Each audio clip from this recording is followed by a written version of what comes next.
Hello students, welcome to all. 20 तारीख को 20 अक्टूबर को जो आपका खोज एग्जाम हुआ था, राइट, सेकंड खोज एग्जाम, उसमें जो आपका साइंस का पेपर था, और साइंस के पेपर में बायोलॉजी पार्ट का हम लोग आज डिस्कशन करने वाले हैं अच्छे से, और हर एक क्वेश्चन का सॉल्यूशन हम लोग यहां पे समझने वाले हैं, राइट। तो वन बाय वन चलते हैं क्विकली। 7th स्टैंडर्ड का फर्स्ट क्वेश्चन आपके सामने है, इंसेक्टिवोर्स आर डैश ईटिंग प्लांट्स। अभी आपको पता ही चल गया होगा कि इंसेक्टिवोर्स बोला है तो इंसेक्ट को ही खाएगा, किसी और को तो नहीं खाएगा, है ना। तो सीधा सीधा क्वेश्चन, सीधा सीधा आंसर है कि भैया यहां पे आ जाएगा इंसेक्ट। ठीक है, चलो नेक्स्ट क्वेश्चन है आपके सामने स्क्रीन पर। क्वेश्चन पढ़ेंगे पहले। विच bacteria convert atmospheric nitrogen into soluble form. Atmospheric nitrogen को फिक्स करने वाले नाइट्रोजन फिक्सिंग बैक्टीरिया के बारे में आपने पढ़ा है, और एक नाम बहुत चमकता है हर बार, है ना। एनसीईआरटी में दिया है, बाकी बुक्स में दिया है, and that name is type of bacteria जिसका नाम है राइजोबियम। ठीक है, जिसका नाम क्या रहेगा, राइजोबियम। यहां पे मिथेनोजेंस, लैक्टोबैसिलस, माइकोबैक्टीरियम ये सब नहीं आएंगे, बिकॉज ये सब में कहीं ना कहीं डिसीज कॉजिंग बैक्टीरिया है, राइट। बट यहां पे राइजोबियम क्या होगा आपका, nitrogen fixing bacteria. Simple simple answer है। ठीक है, चलो नेक्स्ट चलेंगे। क्वेश्चन नंबर 3 जिसको हम लोग समझते हैं अच्छे से। क्वेश्चन पढ़ेंगे पहले। Emulsification of the fat takes place by. पहले इमल्सिफिकेशन क्या है वो समझते हैं। समझ लो कि फैट का ग्लोब्यूल है, किसका है, फैट का ग्लोब्यूल है। तो फैट के ग्लोब्यूल पे उसका जो सरफेस टेंशन होता है, क्या होता है उसके ऊपर, सरफेस टेंशन। वो सरफेस टेंशन को रिड्यूस करके, कम करके, वो जो फैट का बड़ा ग्लोब्यूल है उसको छोटे छोटे ग्लोब्यूल्स में कन्वर्ट करना, कुल मिलाकर उसको ब्रेक कर देना। ठीक है, तो ये प्रोसेस का नाम क्या है, इमल्सिफिकेशन ऑफ फैट। और आपने ह्यूमन डाइजेस्टिव सिस्टम में अच्छे से पढ़ा है कि इमल्सिफिकेशन ऑफ फैट कौन करता है।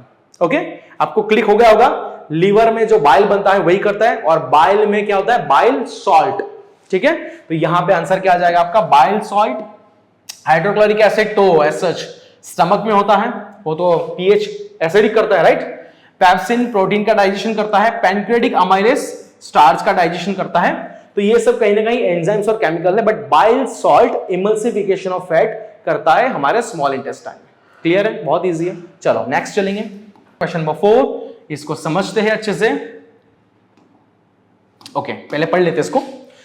The lower part of large intestine is called. Large intestine आपको पता है, पूरा का पूरा आपको जीआई ट्रैक्ट पता है, माउथ से लेके एनस तक। उसमें लास्ट कौन सा है ऑर्गन, लार्ज इंटेस्टाइन, जो 1.5 मीटर समथिंग लॉन्ग होता है, राइट। तो लार्ज इंटेस्टाइन का लास्ट पार्ट या फिर लोअर पार्ट कौन सा रहेगा, लोअर पार्ट। लास्ट पार्ट नहीं बोला, लोअर पार्ट, जो लोएस्ट पार्ट है, जो टेम्परेरी फूड को स्टोर करता है, आपको पता ही ना। तो उसमें आंसर आएगा रेक्टम। क्या आ जाएगा उसमें, रेक्टम। क्योंकि जेजुनम, इलियम और डिओडिनम तो किसके पार्ट है भैया, ये तो हो गया आपके स्मॉल इंटेस्टाइन के पार्ट। तो लार्ज इंटेस्टाइन का तो एक ही बच गया, सिंपल एलिमिनेशन, राइट। तो आंसर में भी डी। चलो नेक्स्ट चलेंगे। नंबर 5 है आपके सामने, इसको पहले पढ़ेंगे अच्छे से एंड देन डिसाइड करेंगे इसका आंसर क्या रहेगा। Silk and wool fibres are obtain from. Silk तो सिल्कवॉर्म से मिलता है, एंड वूल तो मिलता है, आपको पता ही है कहां से मिलता है ना, उसको बताने की जरूरत नहीं है। ठीक है ना, शेप से मिलता है, राइट। सो यहां पे अगर देखें तो प्लांट नहीं आएगा, ऑल ऑफ दिस तो आ ही नहीं पाएगा, प्लांट नहीं आया तो माइक्रोब्स नहीं आएगा, एनिमल्स आ जाएगा। ठीक है, सिंपल सा क्वेश्चन, सिंपल सा आंसर, डन। चलो नेक्स्ट चलेंगे। 6, ओके, पहले इसका मतलब पढ़ेंगे पहले question. During respiration glucose is broken down into dash using oxygen. देखो यहां पे यूजिंग ऑक्सीजन बोला है, मतलब यहां पे एरोबिक रेस्पिरेशन की बात हो रही है। तो एंड प्रोडक्ट क्या होता है एरोबिक रेस्पिरेशन का, पता ही आपको, है ना। ग्लूकोज से बनता है एनर्जी। देखो यहां पे एनर्जी की बात नहीं करी है, ऑप्शन में एनर्जी आपको नहीं दिख रहा है, बट एनर्जी के साथ क्या बनते हैं, कार्बन डाइऑक्साइड एंड वाटर। तो कार्बन डाइऑक्साइड एंड वाटर यहां पे बने हैं, बाकी कोई भी ऑप्शन यहां पे मैच नहीं हो रहा है। ओके, अलॉन्ग विद दिस अगर एनर्जी होती तो हमें यहां पे एटीपी लिखने पड़ते। Done, clear. ओके, तो यहां पे आंसर आ जाएगा आपका आंसर डी। सो एरोबिक रेस्पिरेशन में ग्लूकोज से एंड में क्या बनेगा, energy plus carbon dioxide plus water molecule. Done, तो आंसर डी यहां पे आएगा। In front of you 7 number का क्वेश्चन है जिसको हम लोग समझने वाले हैं। Which component of blood helps in clotting? अब ब्लड के बारे में आपको पता ही है, ह्यूमन ब्लड है ना, 5 to 5.5 लीटर होता है हमारी बॉडी में। उसका एक प्लाज्मा पार्ट होता है, एक सेल पार्ट होता है, और सेल पार्ट में 3 आते हैं, आरबीसी, डब्ल्यूबीसी, प्लेटलेट्स, पता ही आपको है ना। आरबीसी में हीमोग्लोबिन होता है जो गैसेस को कैरी करता है, WBC हमारा इम्यून सिस्टम बनाता है, एंड प्लेटलेट्स सबसे इंपॉर्टेंट क्या करते हैं, ब्लड क्लॉटिंग में हेल्प करते हैं। तो आंसर आ जाएगा प्लेटलेट। बहुत ही सिंपल, अगर आपने पढ़ा है आपको इजीली आ जाएगा। ठीक है, चलो नेक्स्ट चलते हैं, question number 8। Okay, so question number 8 को पहले पढ़ेंगे हम लोग। The smallest functional unit of kidney, बहुत सिंपल है, इसको एलिमिनेट कर सकते हैं अपन। देखो इसमें आपको कैपिलरी आएगा तो ब्लड वेसल में आ जाएगा, तो कैपिलरी नहीं आएगा। यूरेटर तो किडनी के भैया बाहर होता है तो ये भी नहीं आएगा। यूरेथ्रा भी किडनी के बाहर होता है तो ये भी नहीं आएगा। अब से बच गया नेफ्रॉन। ओके, नेफ्रॉन को हम लोग क्या बोलते हैं, structural and functional unit of kidney, जो मेन फंक्शन करता है किडनी का और जो यूरिन को बनाता है, ब्लड को फिल्टर करता है ना। तो आंसर क्या आ जाएगा यहाँ पे, नेफ्रॉन। ठीक है, smallest unit should be your nephron always. चलो नेक्स्ट चलेंगे। नेक्स्ट है आपके सामने क्वेश्चन नंबर 9, और क्वेश्चन नंबर 9 को पढ़ेंगे पहले।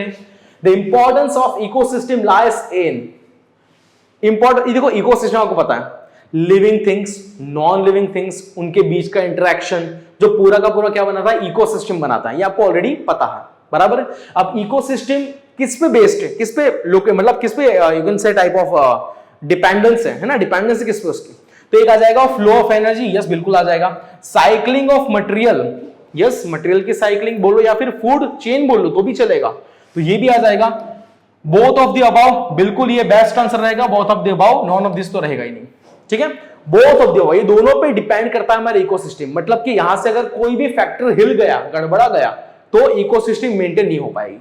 सही है, तो ये दोनों आपके आंसर आ जाएंगे। तो answer should be C for this particular question. Okay, चलो नेक्स्ट चलते हैं हम। 10 आपका लास्ट क्वेश्चन है, इसको ध्यान से देखेंगे और समझने का ट्राई करेंगे। Okay, which type of reproduction is present in spirogyra. अब आप लोगों ने अच्छी तरीके से पढ़ा है asexual reproduction and sexual reproduction, सही है। उसमें एसेक्सुअल रिप्रोडक्शन में अलग अलग टाइप्स पढ़े हैं।